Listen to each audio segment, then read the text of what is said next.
Welcome to the Exposing Scientology podcast, where we delve into what really goes on in the world of Scientology and Scientologists, and sometimes take side journeys into other organizations that display similar traits. My guest today was raised a Scientologist in a prominent Scientology family, and he has become an important voice exposing the abuses of Scientology. Leah and I spoke to him on the Fair Game podcast back in August 2021. A lot has happened since then. We're going to catch up a bit. Hi, and welcome, Ian Rafalko. Hey, Mike, what's up? How's it going? All sorts of stuff, man. Yeah, it's been a while. It's I even vaguely now recall that first podcast that we did, but I remember it being good for the most part. I was just nervous as hell the whole time. Well, you were there with Dylan. Yeah. Oh yeah. Yeah, and so Dylan Follow, he's a great guy. I mean, he's doing he's living his own life. He's also, getting his thing together. We still talk all the time. Oh, good. I was going to ask, what's the deal with Dylan now? You're working. Okay, good. Okay, let's start with a bit of a backstory. When and where you grew up, what your life was like, your life in Scientology. Give us some background here. Yeah, I'll try to be as concise because I have covered this elsewhere, and I feel like I change.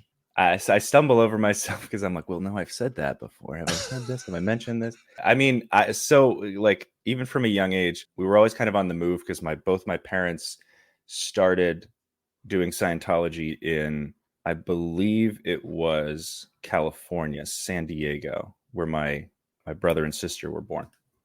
Mm-hmm. And then they moved to Shreveport, Louisiana, where my dad was a chiropractor. And then they were going to the Baton Rouge mission quite a lot. And so I was born there. And then they were like, well, apparently my dad got investigated by the FBI for some fraud stuff. And that got a little weird. So we had to move to, I'm just going to glaze right over that.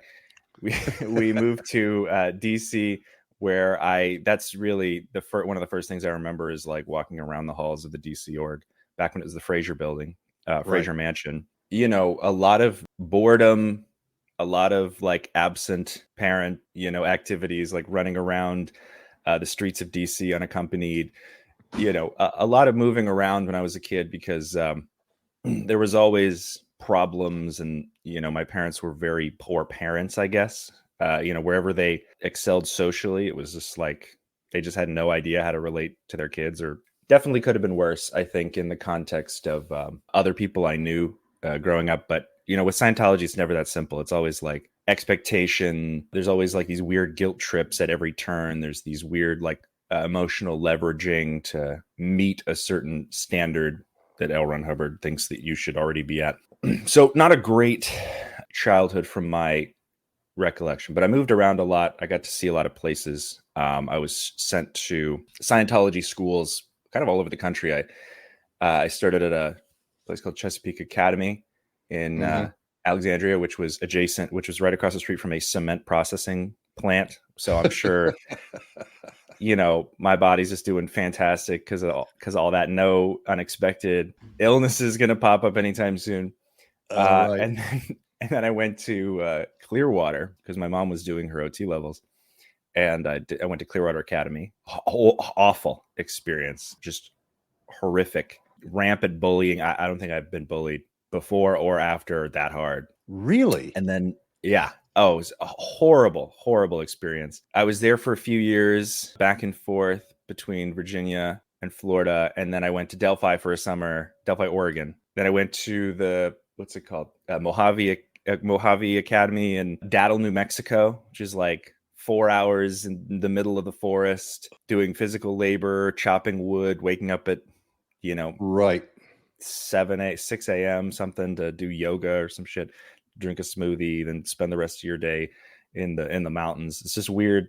A lot of weird educational stuff. Didn't enjoy that. I was sort of a rebellious teenager. Is that why you got sent to the Mojave Academy? Is that the same one that Nathan talked about, where he was in the episode of The Aftermath where we had Nathan and Well, there were a couple Mojaves. There were, I think, the original Mojave was set up by Yoke Reader. Okay. If that was her name. And she now runs the California Ranch School. She, I think, branched off, and Sherry Hall then took over Mojave, and then they moved from the Mojave to Daddle, where it closed, and now that's open again in Arizona, Texas, something like that. Huh. It's Okay.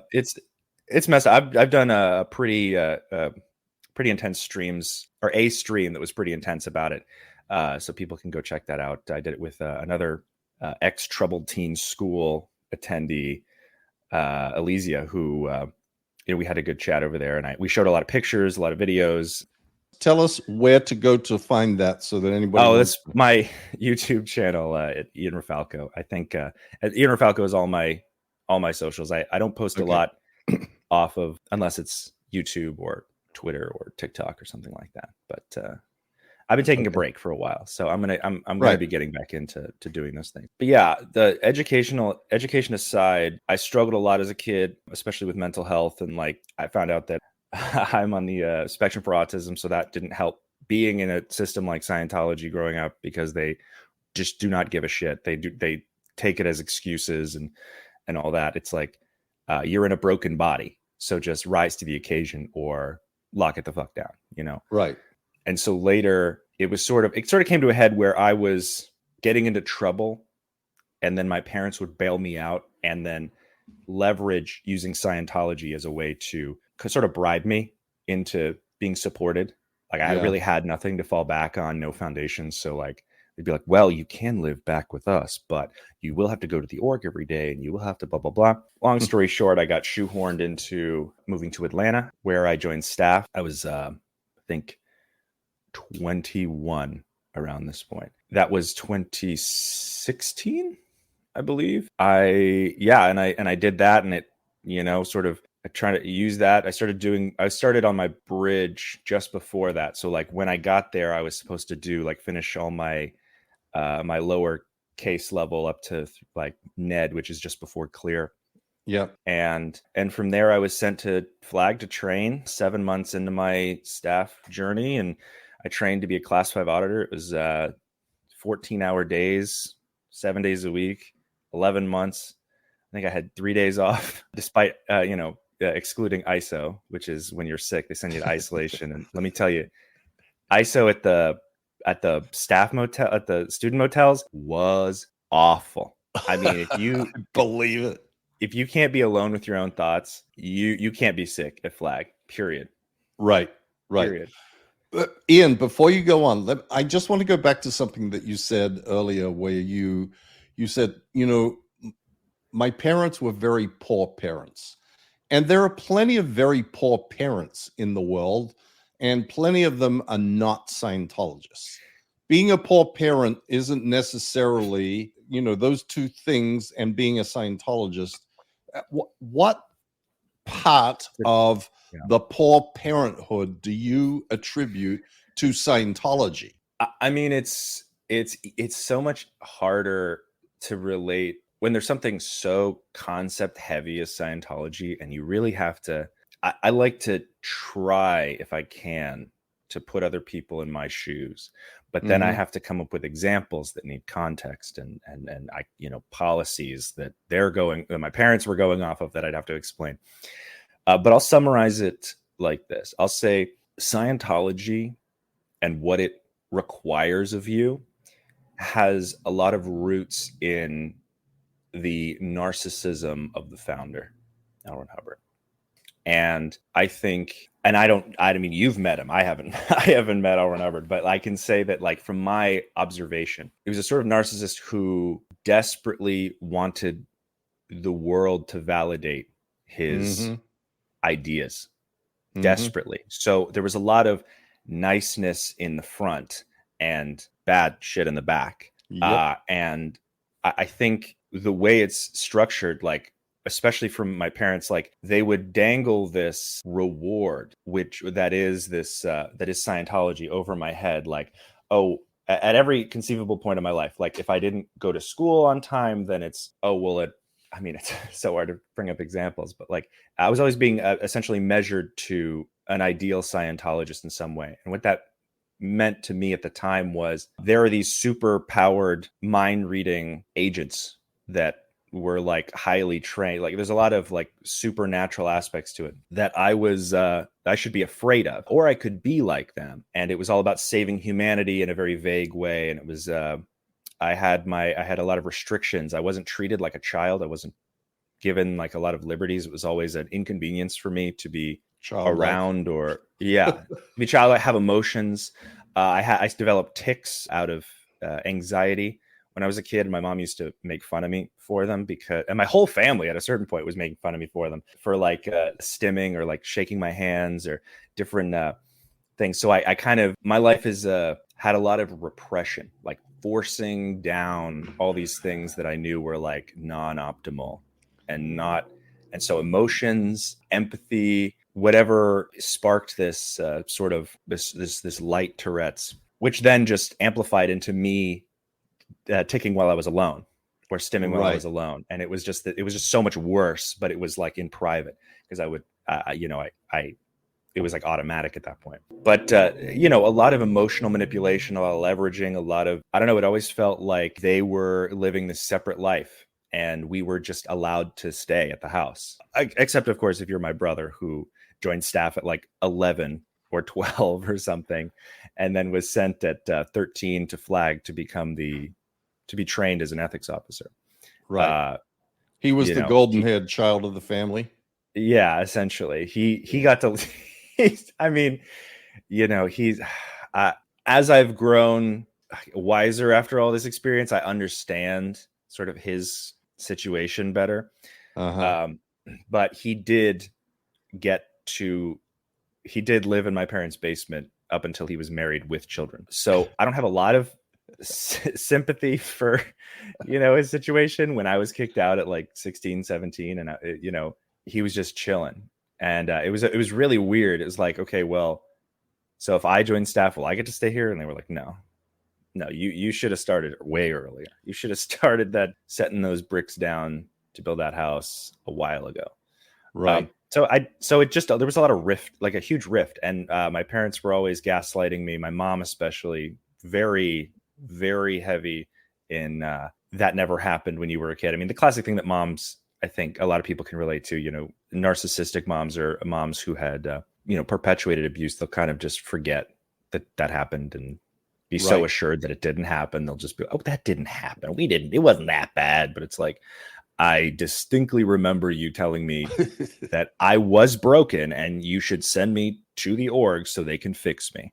And I don't think you know how child psychology works, but that's a no-no. Right. In the child psychology world. Right.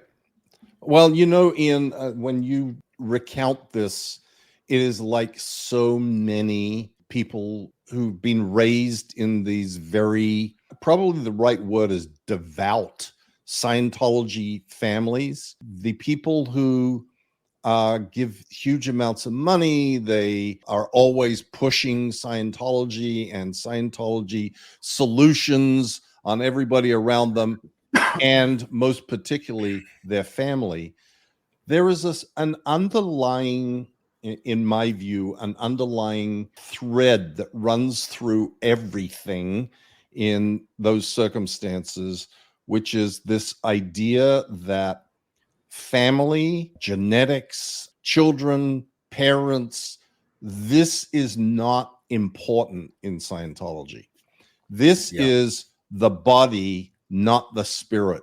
The spirit is what's important. And, the child you have today could have been your father in your last lifetime, and maybe your uncle in your next lifetime. Those concepts are so ingrained in Scientology that it rubs off into this lack of what is now I understand, because I was raised in many respects like you, although I don't think my parents were narcissists. They were genuinely kind of nice people. But this idea that you're not a child, that you're a grown-up Satan in a little body, and that you respond to the same treatment that an adult should respond to, the same way that an adult should respond, is astonishingly damaging. We'll be back after a quick break. What defines a Christian? How is someone born again? How can we know for sure we are saved the Bible way and are heaven bound? Sadly, many churches, pastors, and church leaders are avoiding the truth because they do not want to offend people. They're afraid of losing money.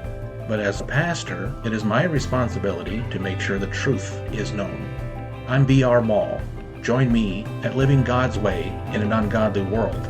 I answer these questions and so much more. And I give you a chance to also ask me questions. See you there. God bless.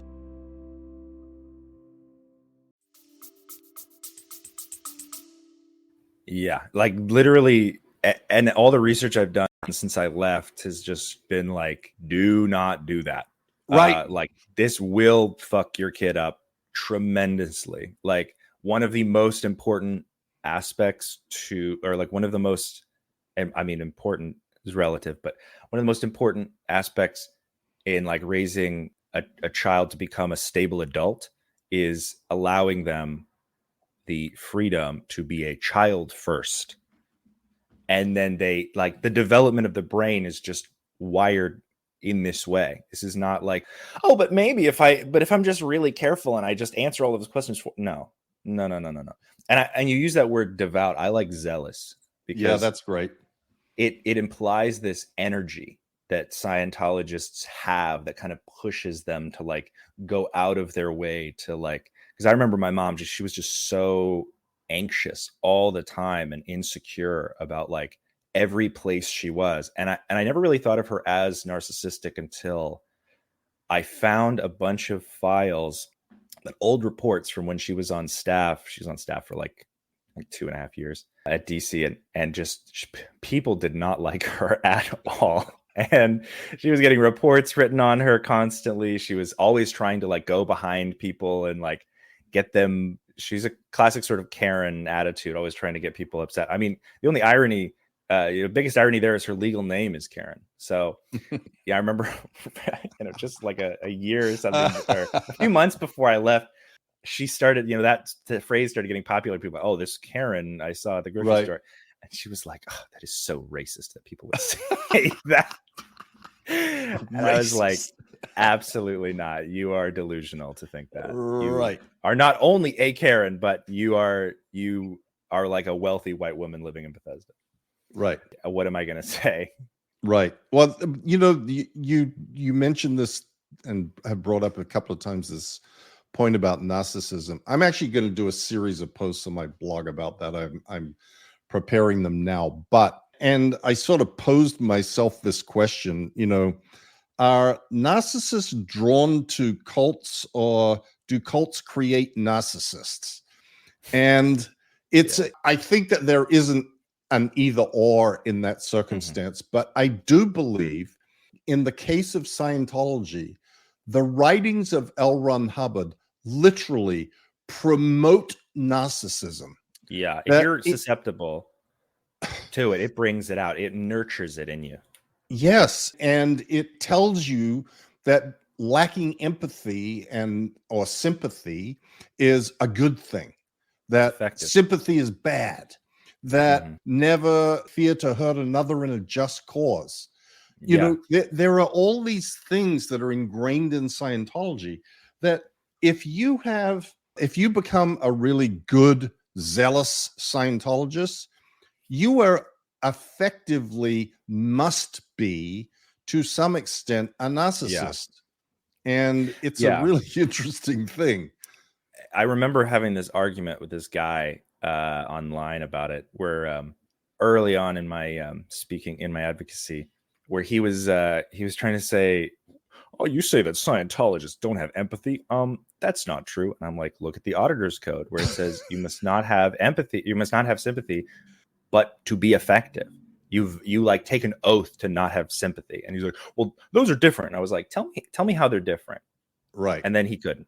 He just, it gets angry and then the personal attacks. And I'm like, sure, you can get insecure, but you didn't answer my question. Look at what you're doing now is you're overlooking another's pain for your own personal validation.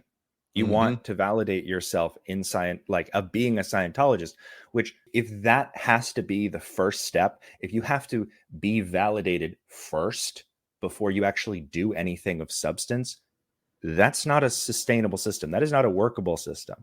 And from a system that, and I say this all the time, and I don't know how, the cognitive dissonance I get in response to this is enormous. But I say for a group that says to have the only workable system of mankind, you would think it would work at least once. You'd think it would at least work a little bit. Like, if there's nothing else that works but this, you would think it would work. I mean, I don't know how much simpler to put it. I was about to use an analogy, but it's really that simple. Like they use this word workable. Make sure it's workable. It's either it all works or none of it works. I mean, even if you take, some of it, no, not even some of it works, because it's not based on anything. It's just, people have asked me, where's the science in Scientology? They use science with religion. I'm like, not exactly. I'd say it's more, L. Ron Hubbard made his own, he wanted to be important. So he made his own science and he set up the rules so that when he says it, it can make sense in his own context, but it's not actually attached to anything. And most of the sources that are cited, especially in Dianetics, are just from him. Right. It's just his own words, which is insane. Absolutely right. I did a little post in my blog recently about radiation, and it is comical, like literally laughable.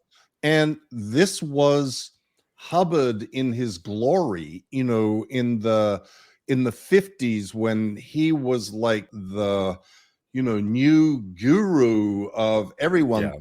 But Scientology won't even stand behind it today. It's one of the few things that they will not actually go, oh yeah.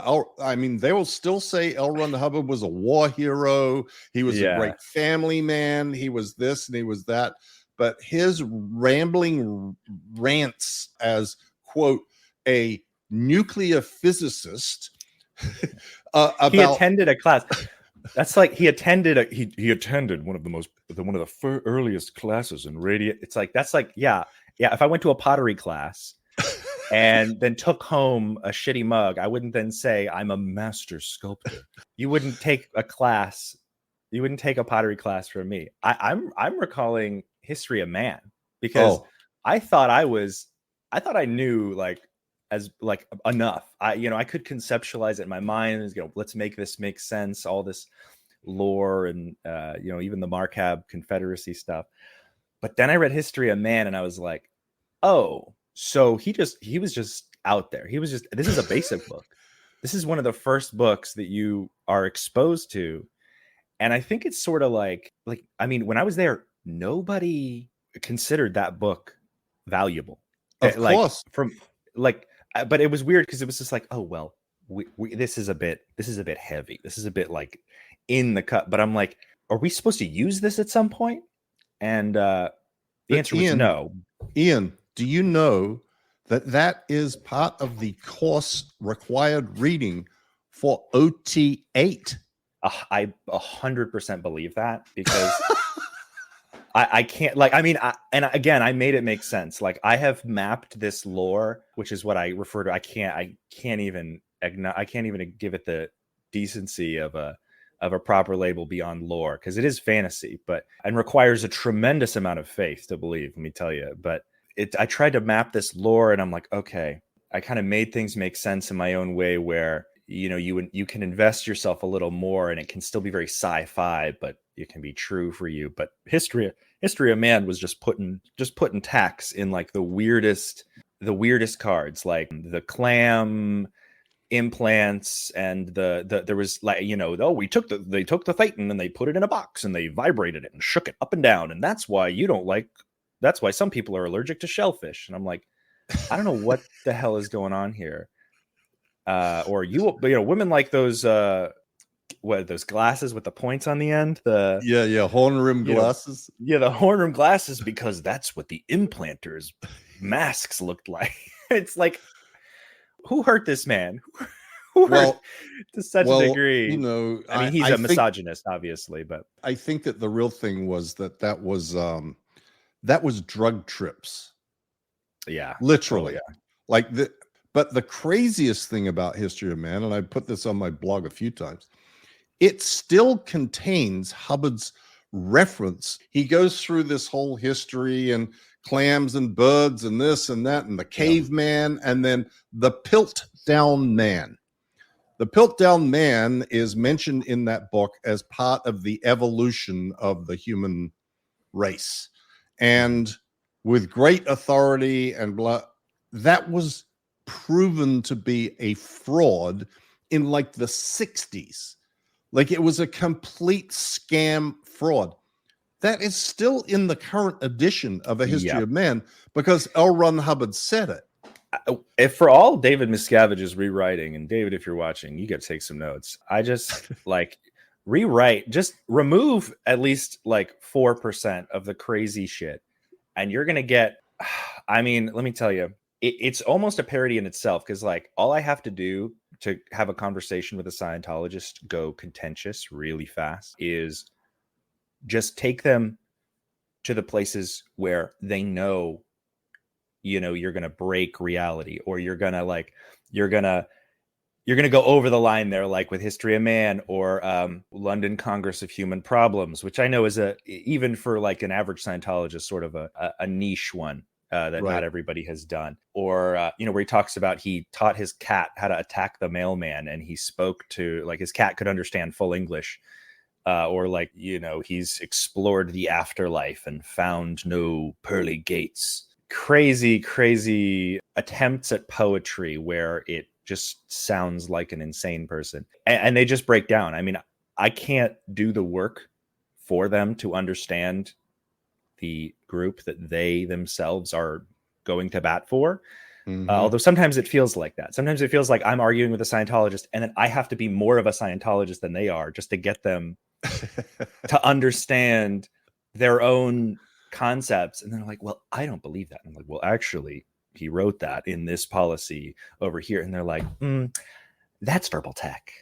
Right. It's like a whole, I mean, I could go on. Forever, the thought stopping techniques in Scientology are astonishing. And you know, as far as parenting goes, like it always sounded a lot more important than it felt to me. Like I was like listening to my mom hold these events in our living room where, you know, she was talking about this as a prison planet. And, you know, obviously there are dark forces at play, and there's a cabal of some kind of psychiatrists. And so it always sounded very scary. But then you go there and everyone's just reading. Everyone's just reading books and not really doing much. And it was always so quiet. And everyone was dressed very nicely. And then, well, after the Ideal Org stuff. But it was just they were just mean. Like we were just in the way. It was like very quiet. Like, this is boring.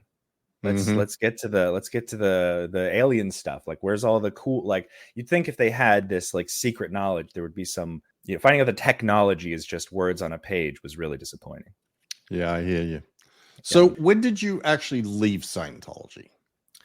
I'd say it was 2020, I believe, because I got married in 2019 to a woman I met while training. And that's a whole other story. I had doubts. I was my concept was I'm in this Scientology as long as it works for me.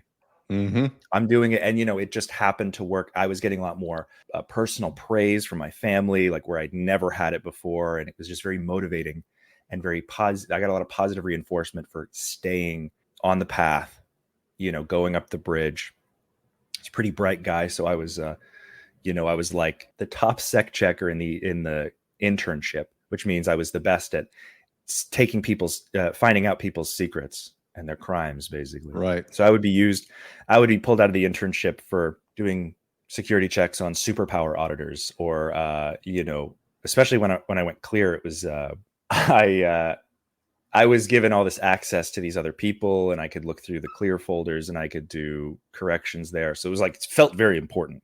Mm-hmm. And then despite the immense humiliation and like dehumanization I felt while I was training, and where I experienced when I was training, it was just a gruesome, like I was too confident. So they just had to beat me down. Like I had such a good memory that I was so aware of the policies.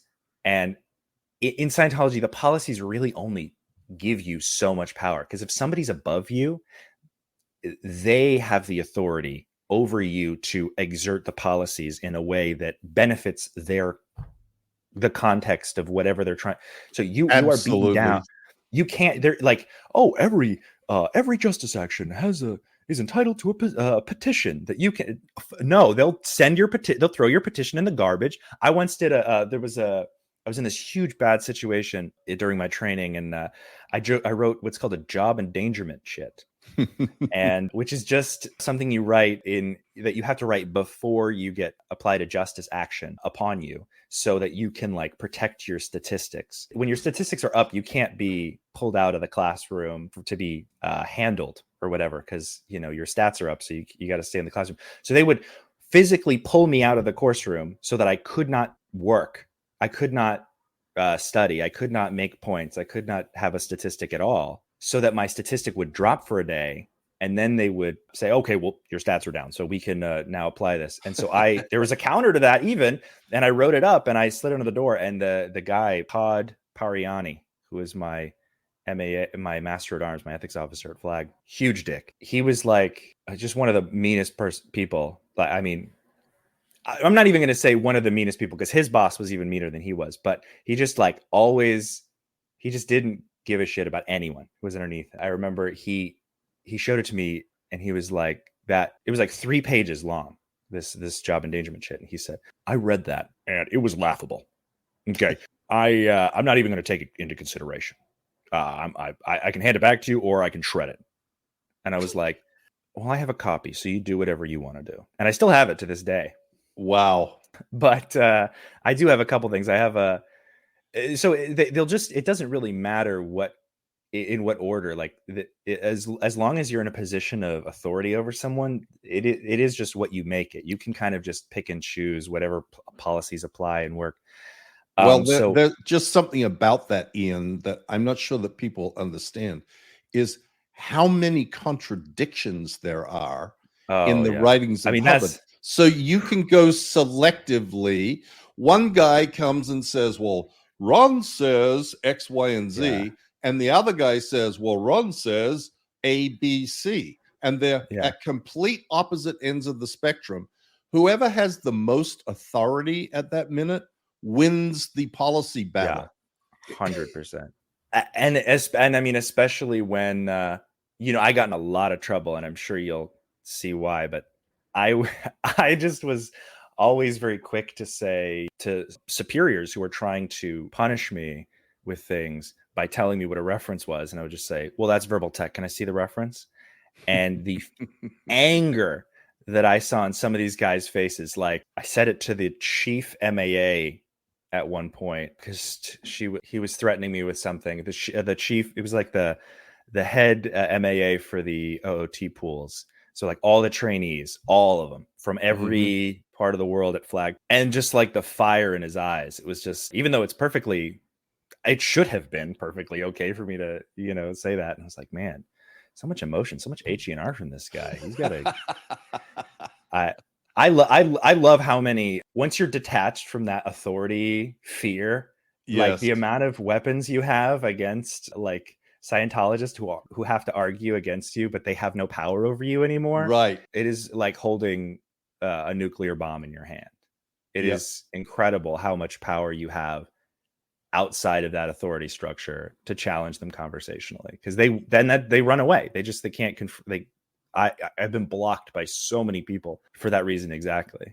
I know, they literally put their fingers in their ears and start going, or like they'll yell at you and just repeat the same 10 things in a row, and it's like, all right, still waiting to be accosted at an airport. I'm sure, if I'm any good at advocating against Scientology, I'm sure that's in my future. But I don't think they want the smoke. I really don't, because I don't think they understand how much I remember. Yeah, they also don't. Well, perhaps they have come to understand a little about how insane they look. Mhm. They have Yeah, I been mean, caught on video so many times now doing their Scientology handling routine, and yeah.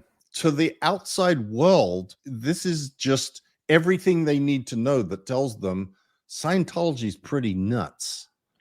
Yeah, I think the optics, especially with, like, you have different factors like bad PR. You Mhm. have this concept of out reality, which for those listening and don't know, it's basically in Scientology, reality is just people agreeing on something. That's all Mhm. reality means. So if we're all in the know about Scientology, anyone who hears something wacky about Scientology, well, they're just hearing something out of context. So that's out reality that they don't understand, which you grant them this sort of ignorance in your own, from your own perspective. But it's really just being like, we're just going to guard you do all the work to learn it in order so it all makes sense, so this can be your life now, or you learn, or you know nothing at all. And I think it's just too convenient for the Scientologist perspective to be like, oh, well, you just need to read it, you just need to read it yourself. Like, if it's so convoluted that you need to do a whole chronological study, you're getting nowhere in this world. I'm sorry. Like, you know how many people there are? You're not going to send everybody up that line. Like,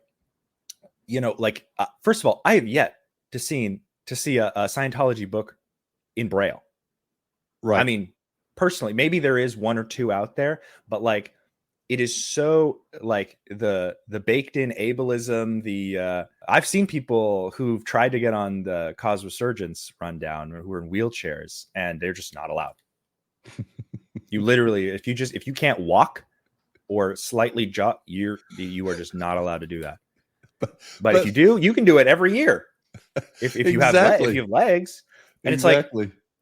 so it's not just the able making more able. It's like, only able people, please. Yeah, meaning Yeah. only people with money. Yeah. Only people who make their own money, or who have access to their parents' money. Right. But that's a great point about the Braille edition. I mean, they go to such lengths to say, well, it's now in Kosa, and it's in Croatian, and it's in this, and it's that. And yet the one book that should be, according to what it says, put out in a Braille edition is Dianetics, because that cures blindness, according to L. Ron Hubbard. And it was, and on reflection, I remember having such a hard time reading that book, because you really just have to disassociate, like, quite a bit. Like, I had to force myself to read this book. I do have, some ADHD, and I had some learning problems when I was younger, but, like, I was at training. You're just forced to read this book, and I didn't even have half the context of what is in this book. I mean, again, that's a whole other issue. There's a lot of contradictions and a lot of bizarre nonsense, I think. But to answer, to circle back outside of this tangent, so I got married, and my wife, who is from Perth, and her family runs the whole Perth org down there, Perth, Australia. She was telling me about all these things that she noticed, like how they, during the events, when they show all the statistics, and 5 times the statistics this year of, she was like, well, it's funny because they said that Perth was booming, but Perth has been pretty empty. They just, like, lied about it. It kind of lingered with me a little bit. And she was ready to overlook these things. And for me, it just kind of stuck around it, and just sort of like listening to all of these stories that I would hear in passing. And like, I actually have a whole journal where every time I remember, like, a small red flag I had in Scientology of, like, I shouldn't be here. Something's wrong. Something is wrong here. I write it down because it helps ground me and frame who I was versus what I was struggling with. But that was a big one. And so it just kind of got me interested. And of course, I've since divorced, because we had some fundamental disagreements on what was private information and what was information to be sent directly to my parents and ethics officers. So it was sort of, opening my eyes and then finding out, well, there's a whole interview with L. Ron Hubbard that I didn't know existed. And I watched this interview and I was like, that's funny, because they said that the only recorded interview with L. Ron Hubbard was this curated, this whole curated interview with this posh, weird British guy. And I was just like, so they're just lying. This isn't just about saving face. This is like, you can take it on the chin and be like, all right, but there was no light that L. Ron Hubbard could be in to paint him as a human being. He had to be larger than that. He had to be bigger than that. And I was just kind of seeing like, oh, so if they're willing to lie about small stuff like this, like what else aren't they willing to lie about? And I read a lot more and I listened to a lot of people and watched interviews, and it was all very familiar. Mm-hmm. And that by that point alone, I knew that I'm never telling an auditor this stuff. I'm pretty sure this like counts me out. But at the same time, I was like, oh my God, I can have private thoughts. I can have a thought to myself that I know eventually won't have to come up with an auditor. Yeah. And it was this crazy moment of like exciting, exhilarating freedom. And I was like, this is what I want. I want to like have my own life. And the descent to humanity was an interesting one. And it came with a lot of challenges. I wasn't really, at the time, I was very troubled, let's say. I was very exhausted, very tired of playing this game of like letting people go and deciding what was more important. So I just decided I was going to end my life, after I had separated from this woman who I thought I trusted and I couldn't, from my parents who I noticed it was just a lot of things kind of clicking into place that I couldn't really cope with. And so I was like, here's what I'll do. I don't want to go out in obscurity. So I'm going to make this, I'm just going to drop a little seed and see what happens. So I made a TikTok about my dad saying that Dr. Berg is like, Scientology, he's millions of dollars to Scientology. I just let it go. My plan was just to end it right there, but I didn't. I couldn't, and I fell asleep. And then the next day I woke up and it was at like 500,000 views. And I was getting people like, freaking Rosie O'Donnell commenting on my TikToks. And I'm like, what the hell? And from there, it kind of exploded. And I guess the way I made the TikTok in hindsight was very kind of like mic drop-esque. Right. So I guess that made it a lot more salacious than even I thought it was. But, since then I've learned a lot, understanding and growing from that point. Like I'm a totally different person. Yes. I do consider whatever person I was in the past died that day, because it was so transformative and nothing happened overnight. It was just such a night and day, what I tolerate, what I'm, even how my mind works, that I've kind of removed a lot of the barriers, as it were, that I put on to be a Scientologist. It kind of just created like a whole new way to exist. And it's been exciting and stressful, very human, Yes. very realistic, very manageable, not Emotional. as cosmic. Yeah. I mean, this idea that in Scientology, emotion or misemotion, as it's called, is a bad thing, and that reacting to things is bad. And, that you have to be stoic and not, quote, lose your TRs, which is a joke, because honestly, everyone above me, every one of my seniors was the most emotional baby I have ever met. Like screaming, hollering, yet like red in the face. Like these people are so insecure. I'm like, lock it in. Right. What is happening? And so every time I think of that, I'm just like, what a joke. Because I was the only one keeping my shit together. I felt like I wasn't as delusionally, blissfully ignorant as some of these other people, but I was just like, at least knew to like keep it to myself, at least. But like everyone above me who was telling me to calm down were these just emotional children. screaming at you to calm Yeah. down. Oh, the snide like bickering between the so this is one of the longest acronyms, the DFCCIPO for OOTs. She's the person in charge of training and auditing the people who come to Flag to train, basically.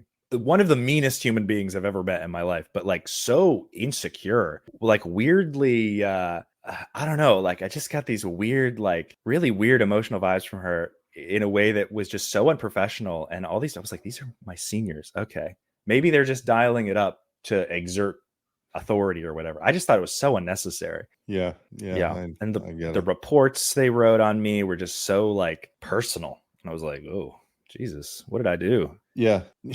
Yeah. The world of Scientology is and particularly when you get into the upper echelons of the C organization, is literally bizarro world. It's like that cartoon strip lived out in real life. It is so crazy that it's hard to describe to people who haven't been there. There's at the bottom there's a lot of smiling and helping people, and like care, like even on the surface, you see people like care and try to help people, and like to whatever degree that they feel they should, but there's like there's some empathy there, or at least there's some attempt to like be nice to people and have a smiley face. But you get past that wall between public and private, the Sea Org, and you spend all of your time with Sea Org people, anger, there's like the very outraged, angry people.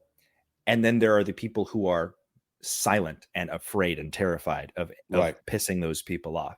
It's so bleak, and it makes it seem more serious than it is, especially when you deal with security a lot, because the security there is insane.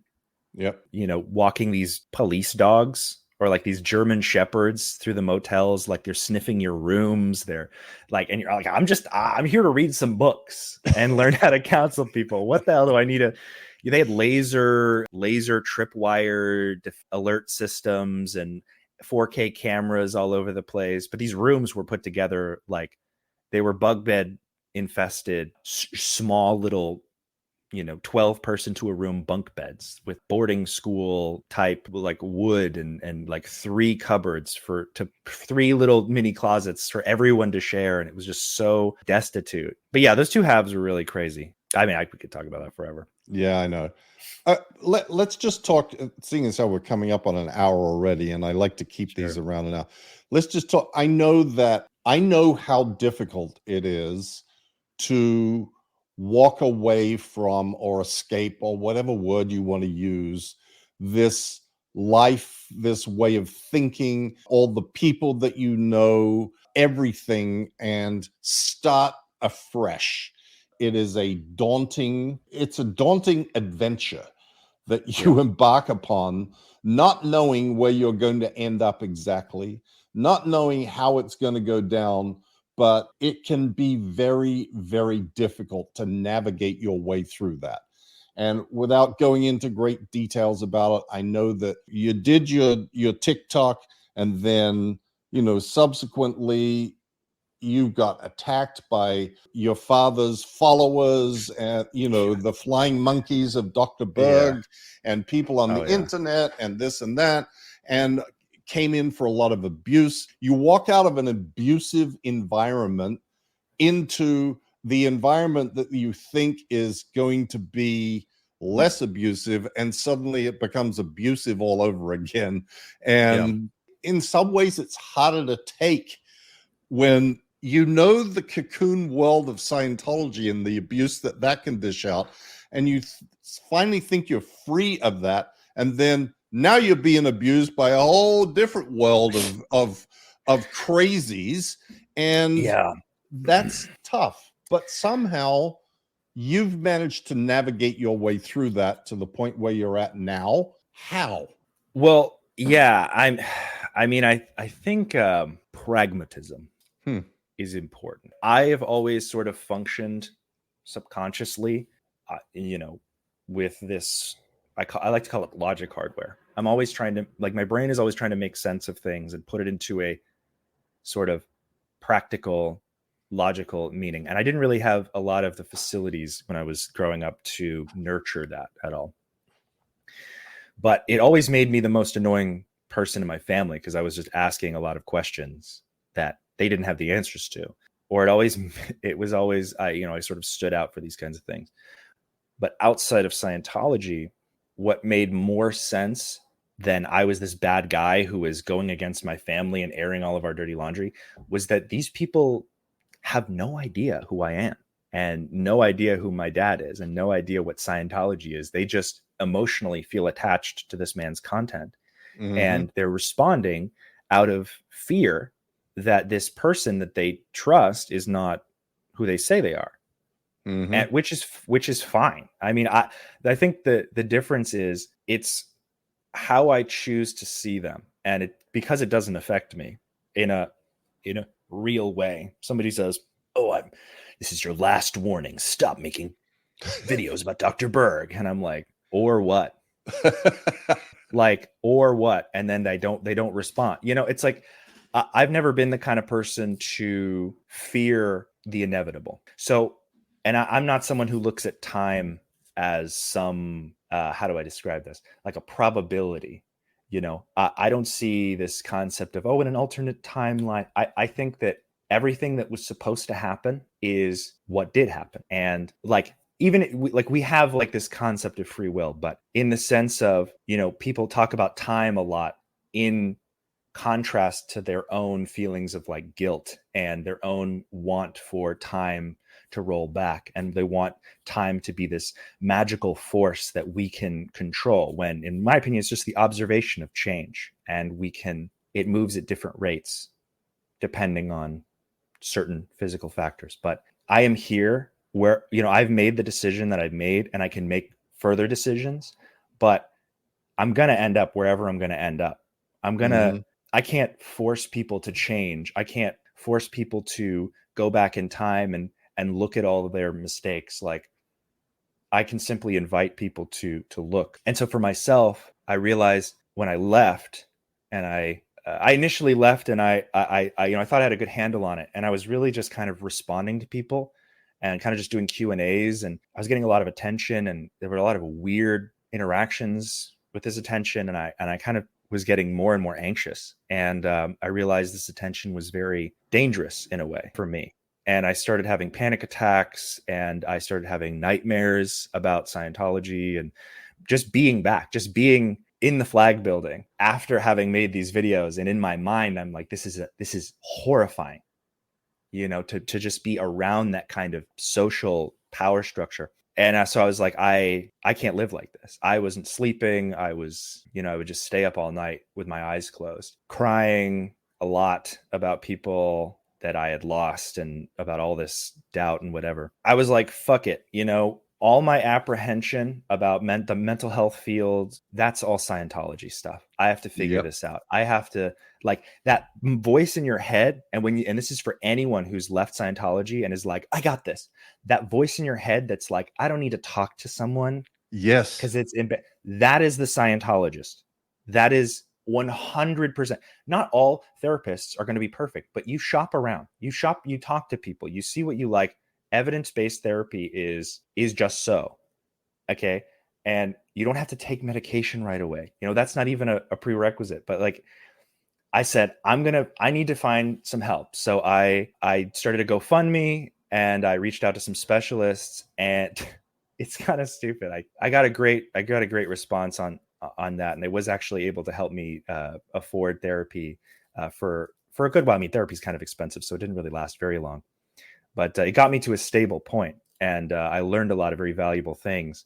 And then I realized a few months later, I'd gotten so caught up with like my situation, I just forgot to update the GoFundMe. So I felt really bad about that.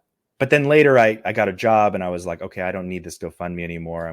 I'll just close it out. It just wasn't as important. I thought, I'm just going to figure things out. And then I got distracted with work and still contributing where I could. And then out of nowhere, when I was in the middle of all this, this like life I was trying to just use to take a break from talking about Scientology and arguing with people, Claire Headley reached out to me, and she was like, hey, we just got a a liaison for, our mental health, like wing. I don't remember what she called it. Just, someone who handles like connecting people with through the mental health journey through the Aftermath Foundation. And she was like, is that something you'd be interested in? And, she offered to help continue to pay for my therapy for a short time. And I was down for it. I mean, and it helped me get more therapy, which that helped answer a lot more of my questions because I had stabilized a bit and then I had some time to rest. Because rest, Let me tell you, rest is incredibly important. Understood. And I'm not going to go too over time here, but it's about learning. It's not just about leaving and like being jazzed that you left, because it's going to feel really exciting. It's about learning why you had to leave. And It's about understanding you did leave. There was a reason you left. You felt a certain way. You felt affected. Why? What were those things? Like what, journaling is important. Writing these things down, sort of doing a timeline. It's going to be emotional. Obviously, you've been burying it for how many years, but emotions are human. And I think the best thing I could have done is to just feel my emotions and appreciate, the value of having the freedom to feel these emotions. And, I know a lot of people who left Scientology privately who, their trauma response was to just forget about all the stuff that happened, whereas I don't have the luxury of amnesia. Right. I cope in different ways. And I am by no means the, some sort of model, altruist. I just, in this area, I do what I can to, if I'm honest with myself first, that's important. Mm-hmm. And from there, if I'm honest with other people, at least to the extent that I'm not just going to make shit up, I'm going to talk about what I feel worked and what I've seen work and, what I think is valuable. Like it's a one day at a time.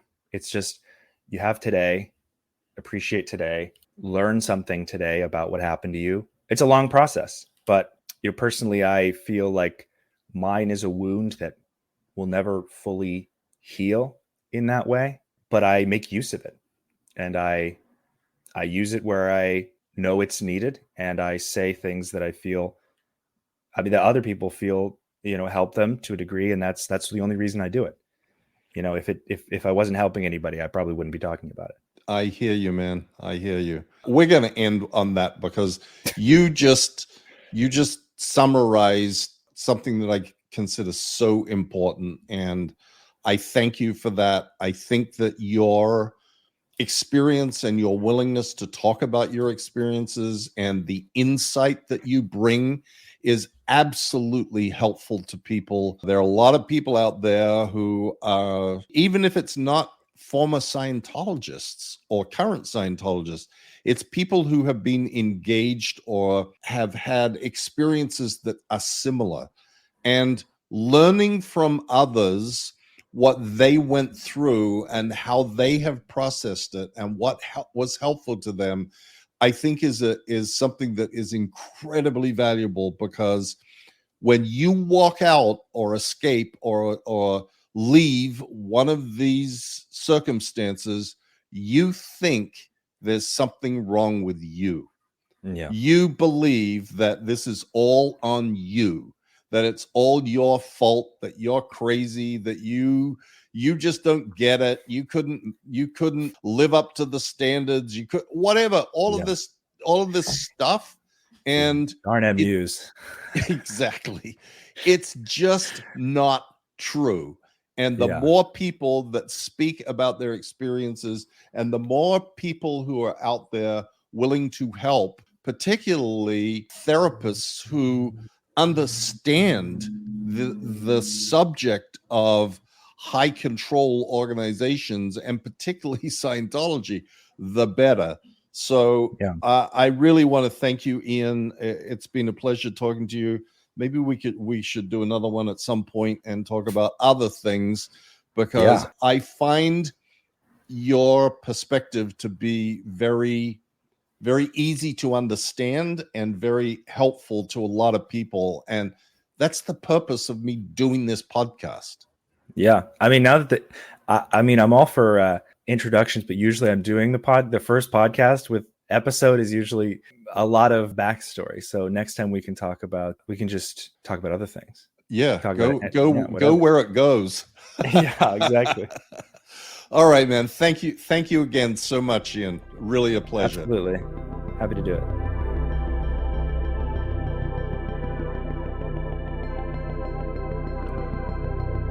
Thank you for tuning in. You can find more episodes of Exposing Scientology wherever you get your podcasts. And don't forget to check out my best-selling book, A Billion Years, My Escape from a Life in the Highest Ranks of Scientology. It's available on Amazon, hardback, softback, and as an audiobook. Until next time, be well and happy.